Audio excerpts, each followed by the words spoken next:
In this video, we will be learning about what equivalent fractions are and working through a few examples. We will be working with fraction walls and getting an understanding of how they work.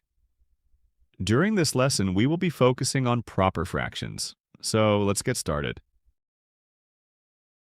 Equivalent fractions are fractions that consist of different numerators and denominators, but have the same value.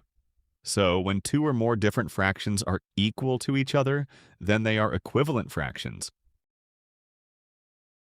An example of equivalent fractions are 1/2, 2/4, and 3/6. When we look at the circles provided here, the first has 1/2 that has been shaded, the second has 2/4 that have been shaded, and the third has 3/6 that have been shaded. As you can see, even though the fractions have different denominators and numerators, they are equal to one another.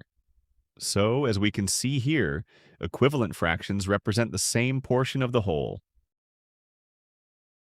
Now let's work through fraction walls. A fraction wall is a diagram that helps us to compare and identify fractions. It also makes it very easy for us to identify equivalent fractions. Let's solve a few examples using the fraction wall. Which two fractions have the same value as 6/8?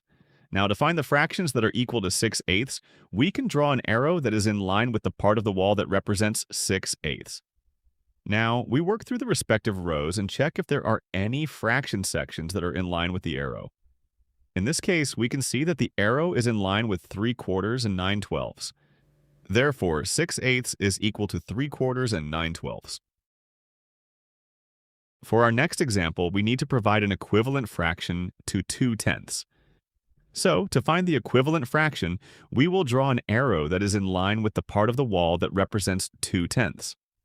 Now, we work through the respective rows and check if there are any fraction sections that are in line with the arrow. In this case, we can see that the arrow is in line with 1/5. Therefore, 1/5 is equal to 2/10.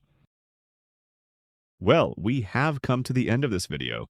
Thank you so much for watching, and if you found this video helpful, then check out these ones next. See you there.